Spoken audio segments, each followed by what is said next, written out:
Hello guys, 92 Green Z34 here, and today I wanted to do a little gaming nugget. We're here again in Doom Eternal, and what I wanted to try to show to you guys was the computer PC DOS unlock uh, of the second file here. So as you can see, there's a password needed. And it always bothered me because I'm always kind of a, if you can't find it in the game, then you didn't deserve the unlock kind of guy. Earlier, I had alluded to the Easter eggs of this room in my initial video on this game. And it is actually in this room. Now, I want to say I did not find this on my own. I seen this actually in a Game Ranks video. But it's not really that they put two and two together for me. It was that I seen what they had shown, and it helped it click for me. Now, I don't know if I would have ever figured this out without them, but as you can see, there is a pretty long sequence of letters here.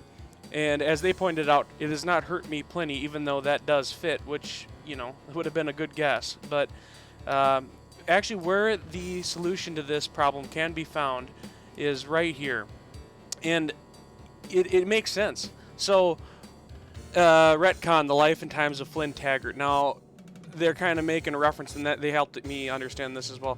But they're making reference to the Doom comic. And so Flynn Taggart is the name of the protagonist in the Doom comic. And his over-the-top persona has actually been made somewhat canon by this. I think that's part of what the retconned subtitle there is in reference to. The rip and tear, the almost cringeworthy but not quite cutscene where the Doomslayer here is in this game, where he's like, "Oh, guts, rip and tear." Well, that's actually a reference to Flynn Taggart, and I'm sure you've probably seen that if you're a big Doom fan by now. But it didn't make sense to me. So, anyways, Flynn Taggart. We're going to enter this, and we're going to see it unlock, and I'm probably going to play a little bit of Doom 2. Now, we're not going to go into this video too balls blazing, but let's see here. We'll have to, we can't just type in, and we have to actually enter it. Oh boy, it goes fast. F-L-Y-N.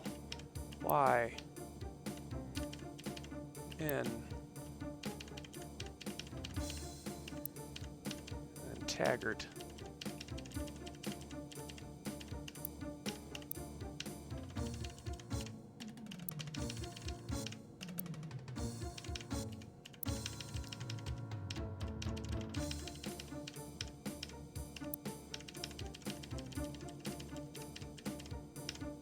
There it went. I didn't even have to hit enter. As soon as I hit the T, it unlocked. It knew where I was headed with this. And awesome. I mean, so when you purchase Doom Eternal, you actually get Doom Eternal, Doom, and Doom 2, and I think it may have just been a pre-order bonus, but Doom 64 came with mine as well, which is why that was the previous video on this channel. So yeah, let's just look into Doom 2 a little bit. I hopefully have good audio mixing on this. I always struggle with that. Hopefully you can hear me clear enough. Hopefully you can hear a little bit of what's going on in-game. I don't know if Doom 2's audio settings have changed from my Doom Eternal settings. They seem a little loud. Let me, let's see, there is no settings here. New, load, save, and quit. So, yeah. Okay, it's WASD controls, controller look. There's not, let's see here, caps lock. No, caps lock does not affect auto run. If you hold shift though, it does work. Let's see here. Well, that is something I have heard before. It's got the pill on the stem pack there. That chainsaw is something else. Listen to that.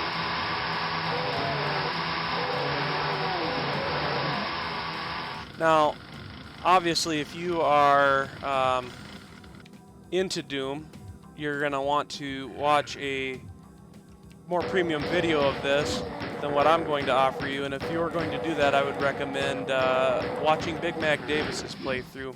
Although there are other mini-good channels. I know Civi11 did a Pro Doom 2 not terribly long ago, which was, well, maybe it's been a while now, but it's been a very good video as well. So if you're into Doom, definitely, let's see here.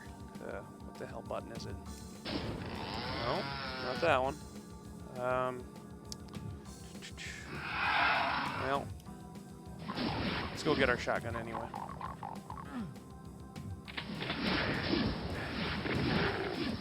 And so, something as a little bit of side commentary to this otherwise somewhat lackluster video.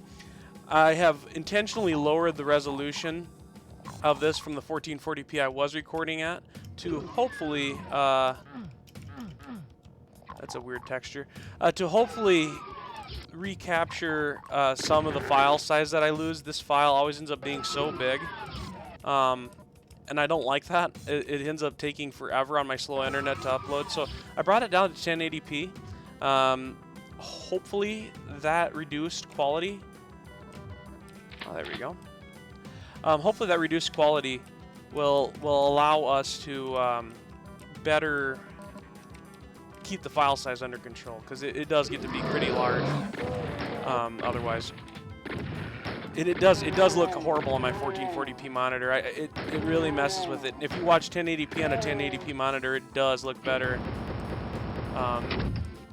than it does on this. This is not ideal. Little fun fact learned from Big Mac Davis: if this goes down, you stand in the approximate area and hit the button anyway, and you can still lower the or open the secret here. Anyway, so out of that ammo, we don't want to do that. Yeah, I think we'll play for a little bit longer yet. So yeah, Flynn Taggart, let's talk about that again for just a brief second. He's not, I'm not going to say he's fully canon, because obviously we spent a little more time talking about him as a joke, but the amount of references made to him in Doom Eternal is really impressive. If you'll notice, they spend plenty of time making Rip and Tear part of their one of their pillars of meminess. You know, it's very, very heavily memed in this, and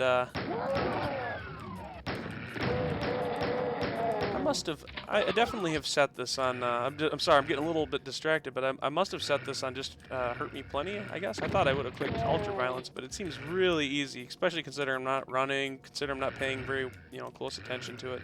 It does seem very easy, but, oh well. So, yeah, I think, pretty sure it was Carl Jobst did a speedrunning video on this. I'm pretty sure it was him. Check that out sometime, but they just did a pacifist, I think it was, run on this level, which hadn't been broken for years and years, and that was something very interesting to me. I think if you're into Doom speedrunning, if you're into speedrunning at all, check out Carl Jobst for sure. But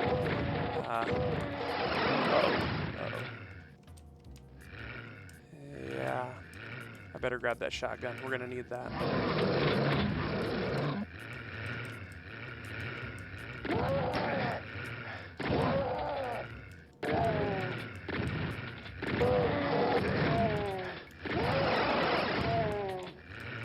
Not quite sure where they're teleporting to. I've played this game quite a bit, but I do not recall. It's been a while since I've actually played Doom 2, but it's kind of nice to have it here on this, even though I do have it on Steam, and I have it on, well, I got the Windows 95 version. And so, in my Doom 64 video, I alluded to this, and I need you guys to just embrace how awesome this is, and hopefully, of course, listening to that chainsaw sound effect, it doesn't affect things too badly for us here, but the double shotgun, or not double barrel shotgun, the super shotgun, sound is so much more satisfying in here. Weapon sound design on games like this are crucial. They're absolutely critical into making the feel of one of these games feel right. I don't need that yet. But how much punch a shotgun has in a otherwise. Doors are closing. But how much punch a weapon has in this game will really affect how enjoyable it is to play, as weird as that might seem. Oh yeah, here we go.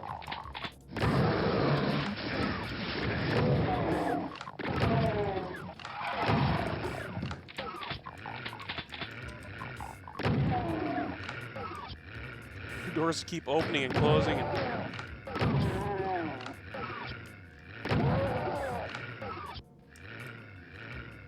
Wait a minute. Okay, that is horrible.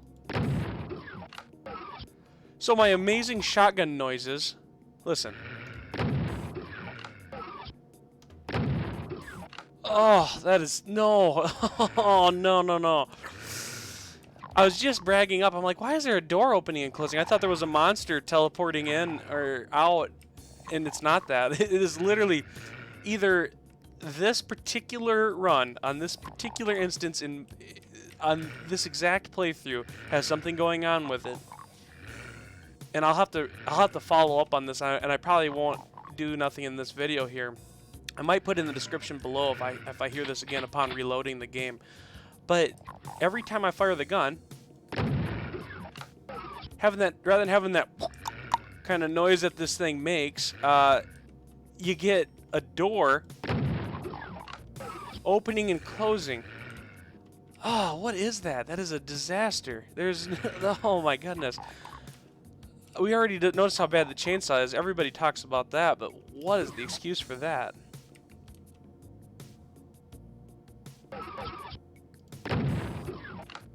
Oh my goodness.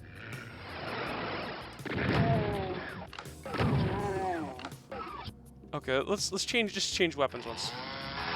Okay, yuck. Okay, that's fine. What about the other shotgun? I mean, the other shotgun sounds good yet.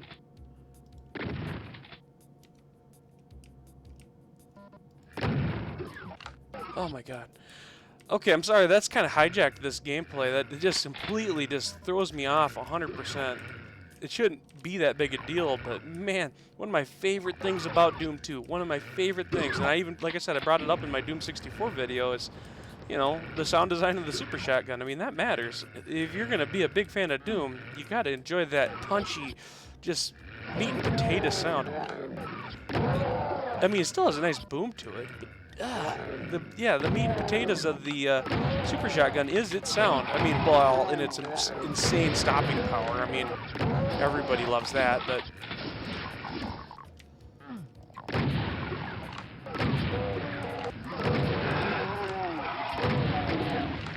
yeah, that is too bad.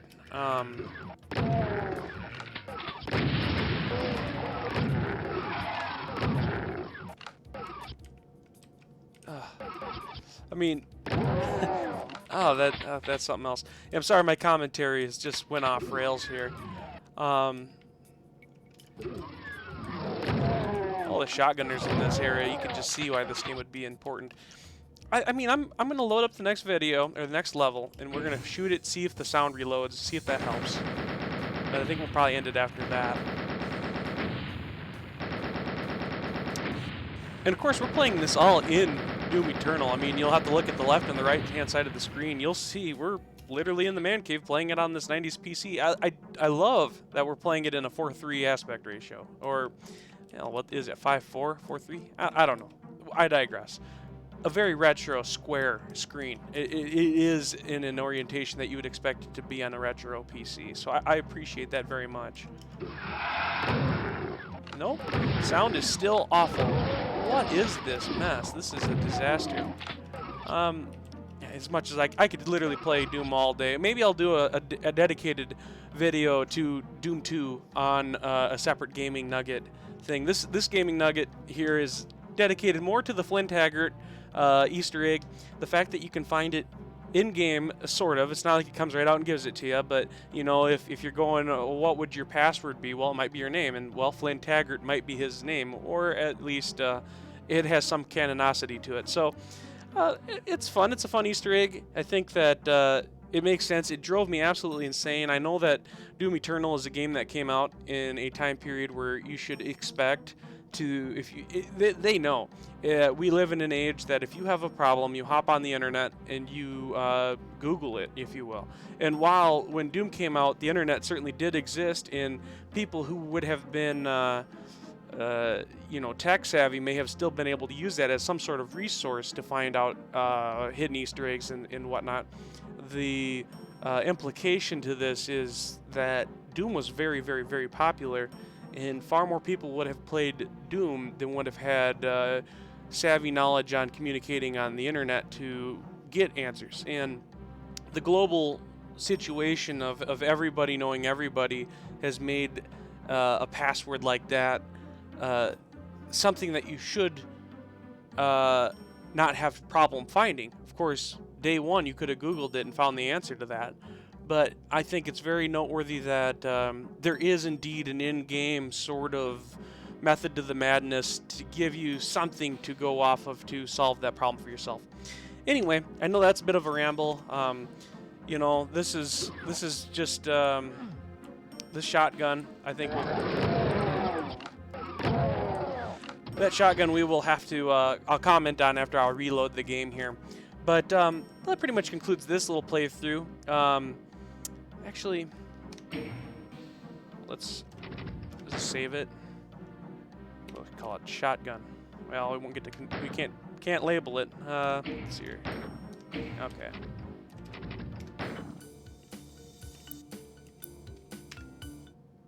So let's load it again. Well, maybe after I reload Doom Eternal. Okay, anyways, for sure this time. Thanks, guys, for watching. I appreciate you checking out my channel here.